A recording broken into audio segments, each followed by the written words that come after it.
ಮಳೆ ಇಲ್ಲ. ಮಳೆ ಕಡಿಮೆ ಆಗಿರೋದ್ರಿಂದ ಅದು 150 ವರ್ಷಗಳ ಇತಿಹಾಸದಲ್ಲಿ ಅತಿ ಕಡಿಮೆ ಆಗಿರ್ತಕ್ಕಂಥದ್ದು ಜೂನ್ ತಿಂಗಳಲ್ಲಿ ಈ ವರ್ಷವೇ. ಡ್ಯಾಮುಗಳು ಕೂಡ ತುಂಬಿಲ್ಲ, ನೀರು ಕೂಡ ಬರ್ತಿಲ್ಲ, ಒಳಹರಿವೇ ಇಲ್ಲ. ಹಿಂದಿನ ವರ್ಷ ಇಷ್ಟೊತ್ತಿಗೆ ಬಹುತೇಕ ಎಲ್ಲ ಡ್ಯಾಮುಗಳು ಕೂಡ ಭರ್ತಿಯಾಗಿತ್ತು.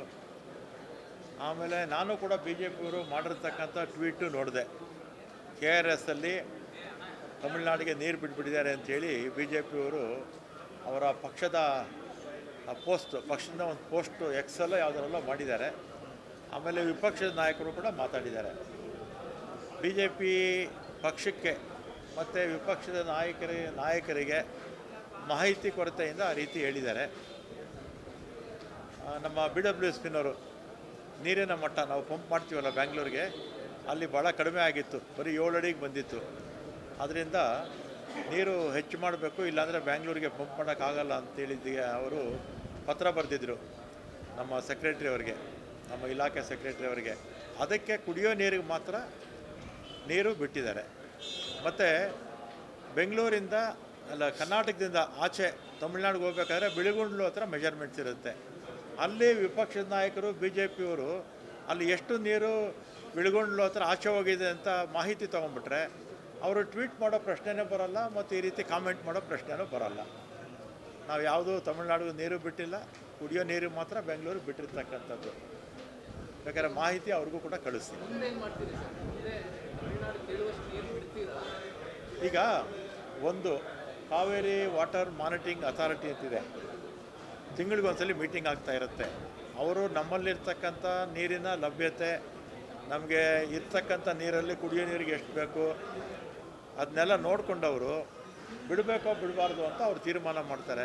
ಹೋದ ಮೀಟಿಂಗಲ್ಲೂ ಕೂಡ ನೀರಿಲ್ಲ ಅಂಥೇಳಿ, ಮಳೆ ಬರಲಿ ಮುಂದಕ್ಕೆ ಅಂಥೇಳಿ ಮುಂದಿನ ತಿಂಗಳಿಗೆ ಮೀಟಿಂಗ್ ಮುಂದಕ್ಕೆ ಆಗ್ತದೆ. ಈಗ ಮೇಕೆದಾಟು ಇಂದ ನಮಗೆ ವ್ಯವಸಾಯಕ್ಕೆ ಏನೂ ನಮಗೆ ನೀರು ಸಿಗಲ್ಲ.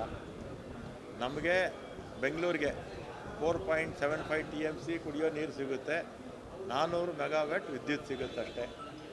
ನಾವಲ್ಲಿ ವ್ಯವಸಾಯಕ್ಕೆ ನಾವು ಜಮೀನು ಉಪಯೋಗಿಸೋಗೂ ಇಲ್ಲ. ಮತ್ತು ಅಲ್ಲಿ ನಾವೇನು ಸ್ಟೋರೇಜ್ ಮಾಡ್ತೀವಿ ಅದು ತಮಿಳ್ನಾಡಿನ ರೈತರಿಗೆ ಅನುಕೂಲ ಆಗುತ್ತೆ.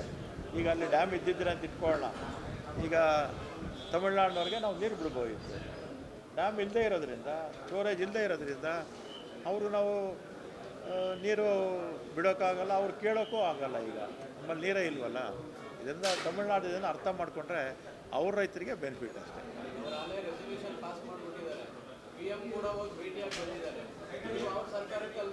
ಈಗ 2 ಬಾರಿ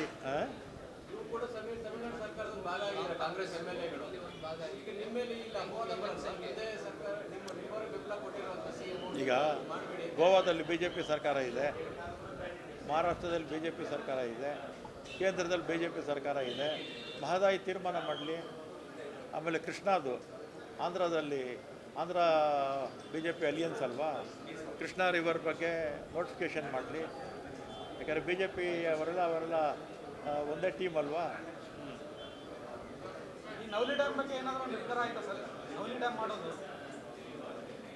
ಅದು 3 ರಾಜ್ಯಗಳು ಕೂತು ಮಾತಾಡಬೇಕು. ಮೊನ್ನೆ 3 ರಾಜ್ಯಗಳ ಮುಖ್ಯಮಂತ್ರಿಗಳು ಸಭೆಯಲ್ಲಿ ಚರ್ಚೆ ಕೂಡ ಆಗಿದೆ. ಇನ್ನೂ ಸ್ವಲ್ಪ ಸಮಯ ಬೇಕು ಮಾಧ್ಯಮಗಳಿಗೆ ಹೇಳೋದಕ್ಕೆ. ಸರ್, ಈಗ ಈ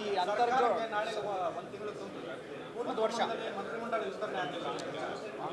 ಆಗುತ್ತೆ, ಆದಷ್ಟು ಬೇಗ ಆಗುತ್ತೆ. ಅಲ್ಲ ಸರ್, ಮುಂಗಾರು ಒಂದು ಕೃಷಿ ಸಚಿವರಿಲ್ಲ, ಶಿಕ್ಷಣ ಸಚಿವರಿಲ್ಲ ಸರ್, ಇನ್ನೂ ಆಗುತ್ತೆ, ಬೇಗ ಆಗುತ್ತೆ. ಸರ್, ಈಗ ದಕ್ಷಿಣ ಭಾರತದಲ್ಲಿ ನದಿ ಜೋಡಣೆ ವಿಚಾರ ಈಗ ಮೊನ್ನೆ ಚರ್ಚೆ ಆಗ್ತಾ ಇದೆ. ಅದು ಪ್ರೋಸೆಸ್ಸು ಮಾಡ್ತೀರಾ ಹೇಗೆ ಸರ್? ಇಂಟರ್ಲಿಂಕು ಈಗಾಗಲೇ ಕೇಂದ್ರ ಸರ್ಕಾರ ಅದರ ಬಗ್ಗೆ ಸಾಕಷ್ಟು ಕಾರ್ಯಕ್ರಮಗಳನ್ನ ಹಾಕ್ಕೊಂಡಿದ್ದಾರೆ. ನದಿಗಳೆಲ್ಲ ಲಿಂಕ್ ಆದರೆ ಒಳ್ಳೆಯದೇ. ನಮ್ಮ ರಾಜ್ಯ ಅಂತಲ್ಲ, ಎಲ್ಲ ರಾಜ್ಯಗಳು ಕೂಡ ಒಳ್ಳೆಯದು. ಯಾಕೆಂದರೆ 3 ಜನ ಮುಖ್ಯಮಂತ್ರಿಗಳು ಅದ್ರ ಬಗ್ಗೆ ಬಂದಿದ್ದಾಗ ಇದು ಪ್ರಸ್ತಾಪ ಇಟ್ಟಿದ್ದಾರೆ. ಒಂದೇ ಸಲ ಚರ್ಚೆಯಲ್ಲಿ ಇದೆಲ್ಲ ತೀರ್ಮಾನ ಆಗಲ್ಲ. ಇನ್ನೂ 2-3 ಮೀಟಿಂಗ್ಸ್ ಆದಾಗ ನಾವಾಗಲಿ, ಆಂಧ್ರ ಪ್ರದೇಶ ಆಗಲಿ, ತಮಿಳ್ನಾಡು ಆಗಲಿ, ತೆಲಂಗಾಣ ಆಗಲಿ ಕೂತು ಮಾತಾಡಿಕೊಂಡ್ರೆ ಎಲ್ಲ ರಾಜ್ಯಗಳ ರೈತರಿಗೆ ಅನುಕೂಲ. ಸುಮ್ಮನೆ ಕೋರ್ಟು ಕಚೇರಿ ಅಂದ್ಕೊಂಡ್ರೆ ಏನಾಗುತ್ತೆ, ವರ್ಷಗಟ್ಟಲೆ ತಳ್ಕೊಂಡು ದಶಕಗಳ ಕಾಲ ಮುಂದಕ್ಕೆ ಹೋಗ್ತಾ ಇರುತ್ತೆ. ಗೃಹ ಜ್ಯೋತಿ ಇದರಲ್ಲಿ ಹೆಸರು ಪರಿಶೀಲನೆ ಮಾಡ್ತಾ ಇದ್ರಿ, ಅದರಲ್ಲಿ ಜಾತಿ ಕಲಂನ ಉಲ್ಲೇಖ ಮಾಡಿರುವಂಥದ್ದು ಏನಕ್ಕೆ ಸರ್, ಯಾವ ಉದ್ದೇಶ? ಕ್ಲಾರಿಟಿ ಸಿಗಲಿ ಅಂತ ಅಷ್ಟೇ. ಡೇಟಾ ಸಂಗ್ರಹನ ಡೇಟಾ ಬೇಕಾಗುತ್ತೆ.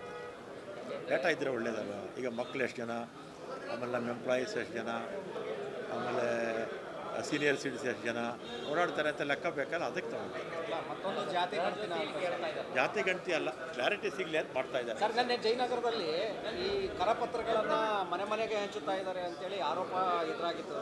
ನಿನ್ನೆ SIR ಸಂದರ್ಭದಲ್ಲಿ SIR ಮಾಡೋವಂಥ ಸಂದರ್ಭದಲ್ಲಿ BLA ಹೋಗ್ತಾರೆ, BLA BLO ಎಲ್ಲ ಹೋಗ್ತಾರೆ.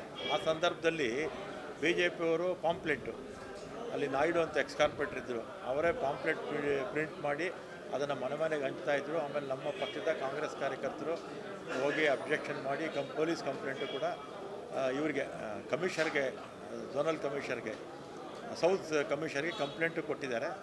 ಅವರು ಅದರ ಮೇಲೆ ಕ್ರಮ ತಗೋಬೇಕು. ಕೊಟ್ಟಿರೋದು ನಿಜ, ವಿಡಿಯೋ ಎಲ್ಲ ಕಡೆ ಹರಿದಾಡ್ತಾ ಇದೆ.